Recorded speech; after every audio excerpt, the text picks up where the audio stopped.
네, 은혜로운 특송 감사드립니다.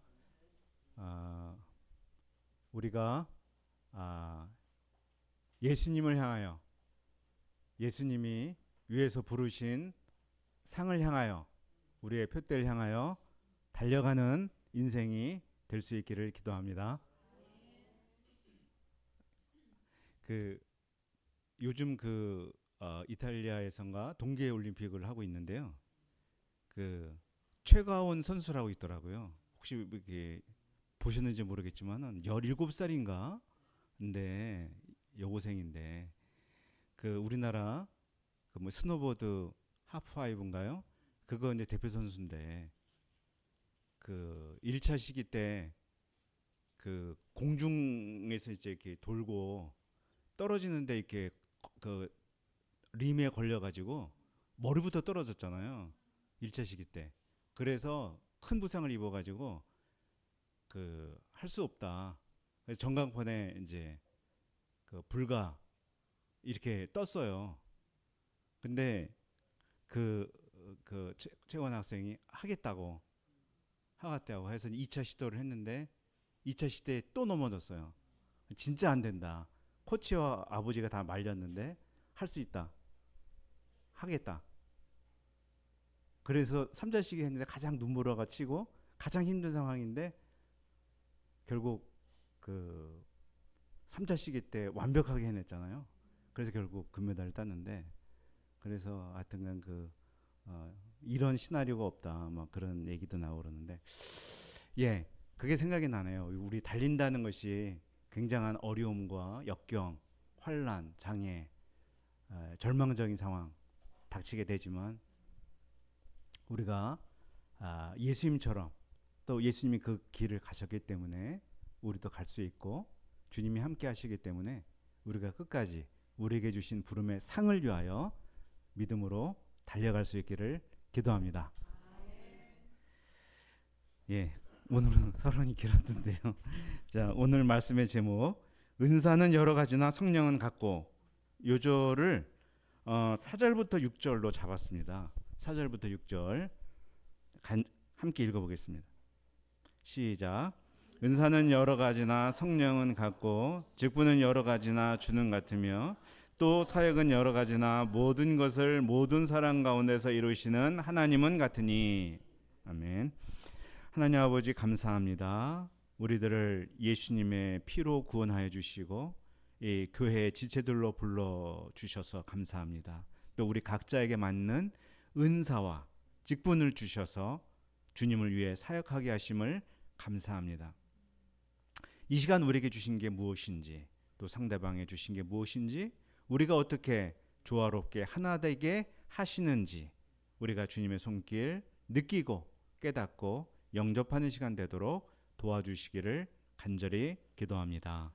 감사하며 예수님의 이름으로 기도합니다. 아멘. 예, 오늘 말씀 키워드 은사인데요. 은사가 무슨 뜻인가? 이렇게 나옵니다. 정의를 찾아보니까 하나님이 교회와 공동체의 유익을 위해 성도들에게 값없이 주신 특별한 능력이나 재능 이렇게 말하네요. 영어로는 선물, gift라고 표현하고 헬라어로는 은혜라는 단어에서 파생된 단어를 쓰고 있습니다.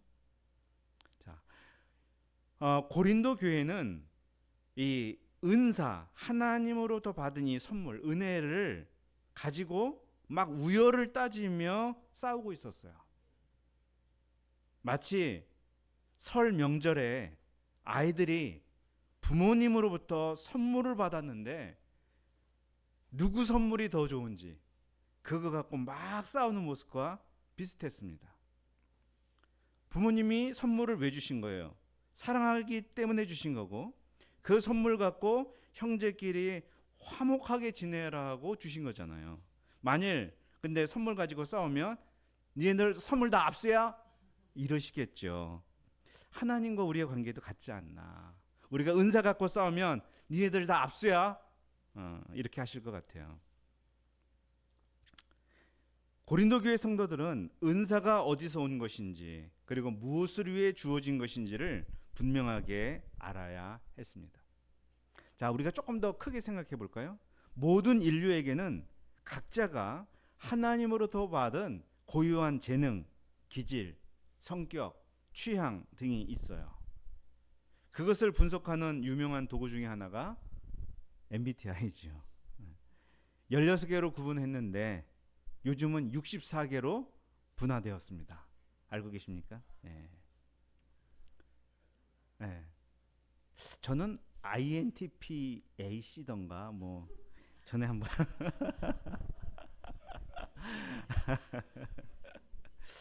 예. 이 64개의 성격 유형에 더 좋고 나쁨이 있겠습니까?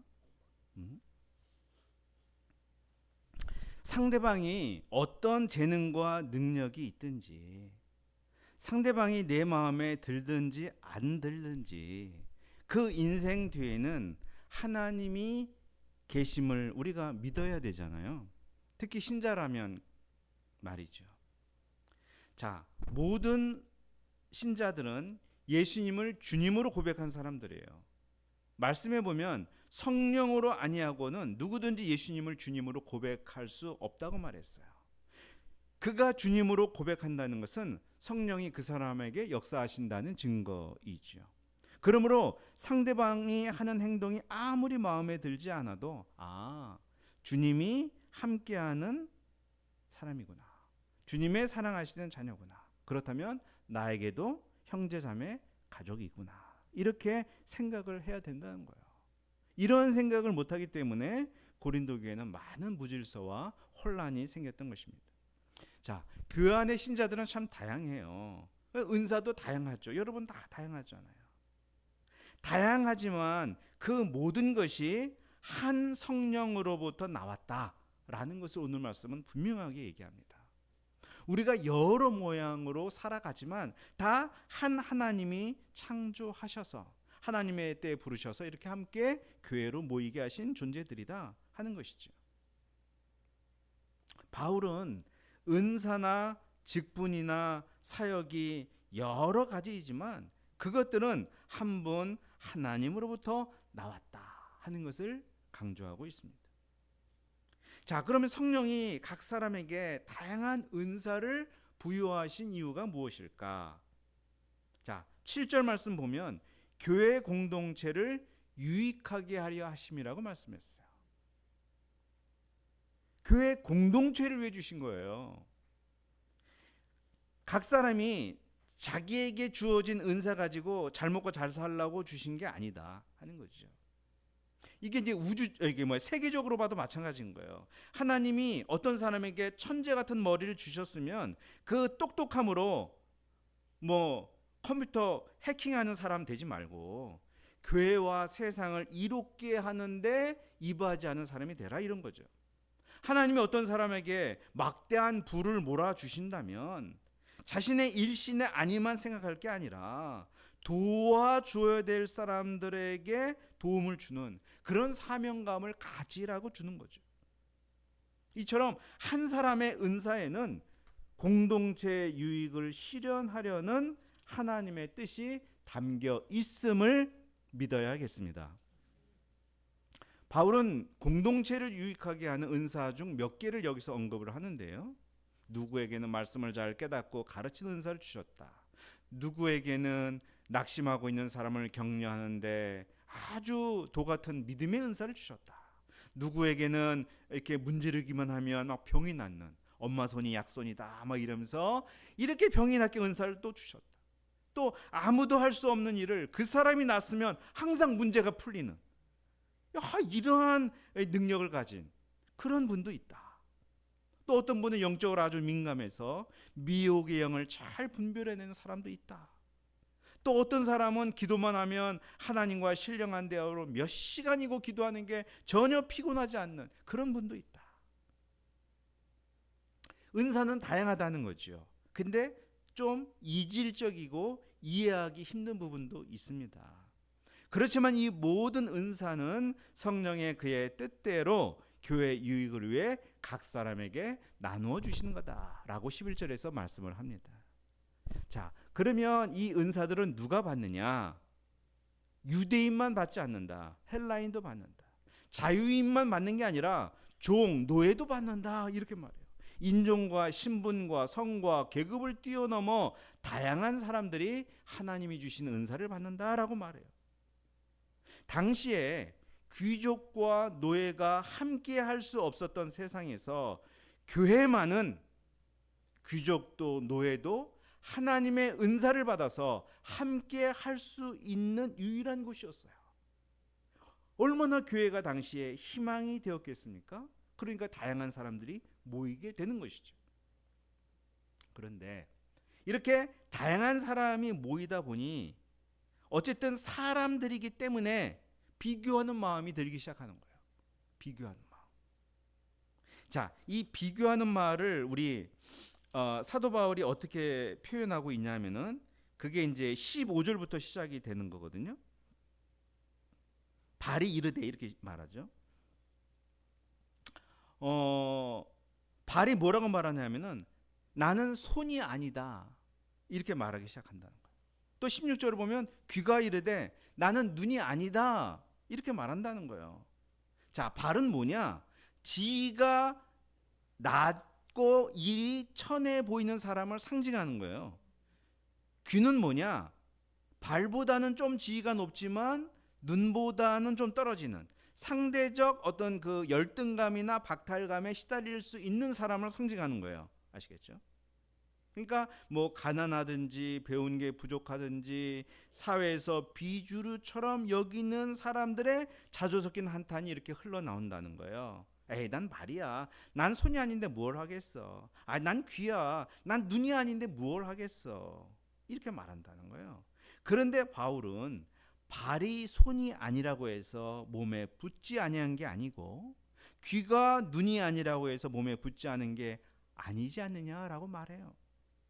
만일 모든 지체가 눈이 되고 싶어서 온몸이 눈으로만 이루어져 있다면 그게 사람입니까? 괴물이지. 또 눈만 있다면 듣는 건 무엇으로 해야 됩니까?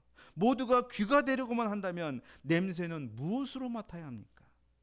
발이 없다면 손이 제 구실을 하겠으며 귀가 없다면 눈이 제 구실을 할 수 있겠습니까? 귀와 발인 사람이 항상 눈이나 손이 될 생각만 하고 있다면 몸이 제대로 굴러가겠습니까? 그렇게 바라면 바랄수록 괴물만 될 뿐이죠. 그러므로 그런 식으로 살지 말고 내가 발이나 귀로서 얼마나 몸다운 몸을 만들어가는 지체인지를 바로 보라는 것입니다. 또 바울은 이 반대의 상황을 이야기하는데요. 이번에는 손이 안 된 것을 아쉬워하는 발의 입장이 아니라 콧대 높은 눈의 입장에서 이야기를 해요. 눈이 손에게 너는 쓸데가 없어. 또 머리가 발에게 넌 쓸데없어. 이렇게 과연 말할 수 있냐고 말해요. 예를 들어서 날아오는 돌멩이를 눈은 봤지만 그것을 막아줄 손이 없다면 그는 맞는 수밖에 없습니다. 머리가 손과 발을 부정하는 순간 머리는 사지를 대신하여 바닥을 기어야 합니다. 손과 발이 없어 봐야 그들의 소중함을 뼈저리게 체험할 것입니다. 그러므로 우월한 지체 따로 있고 열등한 지체 따로 있다 이런 게 아니다는 거예요. 우리 식의 말로 사람 위에 사람 없고 사람 밑에 사람 없다 이 말하고도 똑같죠. 오히려 더 약하게 보이는 지체가 더 귀하고 아름다운 것으로 치장받는 법이다라고 말해요. 예를 들어서 발이 평발이신 분이 있습니까? 발이 평발이면 에휴 발이 발로로도 못해 에이 너는 잘라서 나가라 이런 사람이 있어요. 발이 평발이면요 근저 종막위염에 잘 걸려가지고요 그런 발 무시하지 않아요. 정말 잘 치료하고 가장 비싼 기능성 신발로 신깁니다. 여러분 중에도 기능성 신발 신으신 분들이 있을 거예요. 저는 치아가 약해요. 그럼 치자가 에라이 너 빠져나가라 그냥 잇몸으로 쉽게 이러는 사람이 있습니까? 저는 지난 10여 년 동안 3개월마다 스케일링하고요 신경치료 받습니다. 가장 케어를 잘 받는 게 제 치아예요. 그 비싼 금이 제 손가락에는 없지만 제 어금니에는 있어요. 제가 머리카락이 휘어지니까 염색하고 두피 케어를 합니다. 숱도 없고 힘이 없어지니까 뭔가 풍성하게 보이려고 막 이렇게 파마도 해요. 약한 부위가 이렇게 돌봄을 받는 거죠. 왜 돌봄을 받느냐? 그 부분이 무너지면 다른 부분도 무너지고 그 부분이 추해지면 다른 부분도 아름다움을 잃기 때문입니다. 한 가지 더 얘기해 보겠어요. 저는 26년 전 축구를 되게 좋아했어요. 축구하다가 근데 오른쪽 무릎 전방 십자인대가 파열되는 사고를 당했습니다. 그런데 혹시 인대를 다쳐본 분 있을지 모르겠는데 골절만큼 아프지가 않아요. 저는 뼈도 부러져 봤는데 그것만큼 안 아파요. 병원에서는 수술을 권유했지만 무섭기도 하고 비용도 만만치 않아 그냥 안 했습니다. 가끔 뼈가 그냥 휘청거리면 놀아요. 그때마다 깜짝깜짝 놀라기는 하지만 그냥 지낼만 했습니다. 그런데 이것은 저의 큰 착각이었어요. 1년, 2년, 3년 지나다 보니까 오른쪽 다리 무릎에 힘을 잘 못 주니까 왼쪽 다리에 힘이 더 가해졌습니다. 그러다 보니 왼쪽 무릎 연골이 닳고 관절통이 생기기 시작했어요. 그러니까 다리에 힘을 빼려고 하다 보니까 허리와 좌골에 문제가 생겼습니다. 그러니까 요통이 찾아오고 이것은 또 척추와 목뼈에도 영향을 주었습니다. 그러면 편두통이 오고 코골이, 수면장애가 와요. 그러면 고혈압과 당뇨가 찾아옵니다. 그게 모르셨죠? 저는 제 몸을 수없이 추적하고 이렇게 과거사를 추적해가면서 이게 이렇게 연결이 됐다는 것을 알게 됐는데요. 26년 전 전방 십자인대에 조금만 더 관심을 가졌더라면, 내가 그 십자인대를 조금만 더 사랑해줬더라면 지금 와서 이런 후회 안 해도 될 텐데. 그런데 지금 소용이 없죠. 지체에는 우열은 없으나 더 약한 지체는 있습니다. 더 약한 지체는 각별하게 더 신경 써야 하고 더 관리해야 합니다. 그것이 몸을 고르게 하는 일이요 몸을 살리는 길이다라고 바울은 말씀해요. 교회에서 만일 연약한 사람이 있다면 야 각자 도생이야 이렇게 말하는 게 아니라 더 귀한 것들로 입혀주고 더 아름다운 것으로 치장하도록 해줘야 된다라고 말해요. 그때 교회는 분쟁이 없고 서로가 서로를 돌보는 사랑의 공동체가 됩니다. 자, 그렇게 하면 이제 교회는 발이 아파할 때 아프겠다. 손도 아파하고 귀가 아파할 때 아프겠다. 눈도 아파하는 곳이 되는 거예요. 그의 아픔은 그만의 아픔으로 끝나지 않고 서로 나누게 돼요. 그럼 기쁨도 나누게 되겠죠.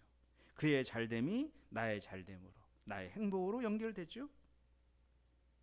요즘은 막장 가족이 많다고들 하지만 이 한몸 사상이 가장 잘 실현되는 것은 역시 가족 공동체입니다. 우리 자녀가 아프면 부모의 마음이 아프죠. 부모가 고통하면 자녀도 고통합니다. 자녀가 날되면 세상을 얻은 것처럼 부모도 기뻐하죠. 그 가족 공동체 안에 시기와 질투, 우월감과 열등감 있을 수가 없습니다. 교회는 가족 공동체를 닮아가야 하는 것이죠. 가정에 부모가 있고 형제가 있고 자녀가 있듯 교회에도 여러 직분자들이 있습니다. 하나님이 부르신 극소수에게만 해당하는 사도나 선지자가 있어요. 교사가 있고 능력을 행하는 사람이 있습니다. 병 고치는 은사를 가진 사람도 있고 방언을 하는 사람도 있습니다. 특정한 직분이 부러울 수도 있습니다. 영적인 직분을 사모하는 것은 좋지만 내 소원과 내 직분이 일치하지는 않습니다. 여기에 하나님의 주권이 존재하죠. 하나님의 뜻이 이루어집니다. 바울은 이렇게 얘기해요. 다 사도이겠느냐? 다 선지자이겠느냐? 다 교사이겠느냐? 다 능력을 행하는 자이겠느냐라고 묻습니다. 앞에서도 말했지만 다 눈이 데리고 가면 무엇을 듣고 무엇으로 냄새를 맡겠습니까? 중요한 것은 내가 무엇이 되느냐가 아니라 지금 여기서 이 모습 이대로 내가 교회를 얼마나 유익하게 하느냐 하는 것입니다. 바울은 마지막 31절에서 너희는 더욱 큰 은사를 사모하라 이렇게 말씀해요. 지금까지 말한 이 많은 은사들 말고 다른 게 있나 봅니다. 그 은사가 무엇인지 여기선 얘기하지 않는데요. 그렇지만 문맥을 볼 때 교회를 든든하게 세우고 모든 은사를 제대로 발휘하게 하는 은사의 바탕이 되는 그 무언가가 있다라는 것을 바울은 넌지시 언급하고 있는 것이죠. 바울은 어쨌든 하나님이 예수 그리스도의 피로 세우신 교회가 무너지지 않고 건강하게 자라가기를 간절히 바라고 있다라는 걸 알 수가 있습니다. 자, 교회는요, 다양성과 통일성이 살아 숨쉬는 곳입니다.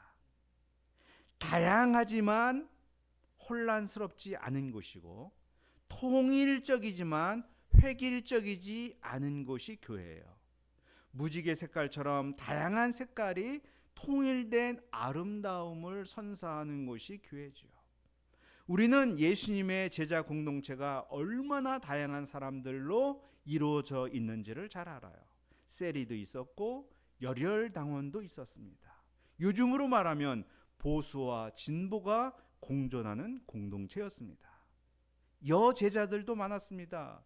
창기도 용납하는 공동체였습니다. 출신 성분과 성별 때문에 차별이 생기지 않는 공동체였습니다. 예수님은 그 다양한 제자들을 하나로 모으셨고 그들은 초대 예루살렘 교회의 모판이 되었습니다. 자, 우리 자신을 돌아보겠습니다. 혹시 나는 손이 아니야, 난 눈이 아니야, 내가 발이고 그런데 내가 무슨 존재감이 있겠어 라고 생각하는 분 혹시 안 계십니까? 저 사람은 눈도 아니고 손도 아니라 쓸데도 없어 라고 생각하시는 분 안 계십니까? 야, 저 사람 왜 저렇게 약하지? 라고만 생각하고 더 귀한 것으로 입힐 생각은 하지 않지는 않습니까? 누군가가 고통하면 반대로 기뻐하고 누군가가 기뻐하면 반대로 슬퍼하는 그런 사람 혹 안 계십니까? 과연 나는 다양한 은사를 인정하고 나의 은사를 통해 교회를 유익하게 하는 일에 최선을 다하고자 마음을 먹고 있습니까? 우리에게 그 뜻대로 은사를 주신 하나님께 감사하면서 오늘 하루 내게 하라고 주신 일을 이루어서 하나님을 기쁘시게 하기를 기도합니다. 우리가 이제 설 연휴인데요. 설 연휴에 나의 은사를 들여서 우리가 가족과 친인척들을 기쁘게 하고 유익하게 하고 구원으로 나오게 하는 그런 일에 나의 은사를 드리는 복된 시간이 되기를 간절히 기도합니다. 기도하겠습니다. 사랑과 은혜가 풍성하신 하나님 아버지 감사합니다. 오늘 말씀을 통해서 교회는 성령의 역사로 말미암아 예수님을 주님으로 고백한 자들이 모여 있는 곳이고 그들이 가진 은사와 직분은 참으로 다양하고 거기에는 결코 우열이 없다. 다양하지만 또한 통일성이 있어서 한 몸을 이룬다. 한 몸을 통해서 하나님의 영광을 드러낸다는 것을 알려줘서 감사합니다. 아버지 하나님, 내가 이 교회 가운데 어떤 지체인지 어떤 부분인지 어떤 역할을 하고 있는지 우리가 잘 이해하고 영접하고 그것으로 하나님께 영광을 돌려드릴 수 있도록 도와주시기를 간절히 기도합니다. 감사하며 예수님의 이름으로 기도합니다. 아멘.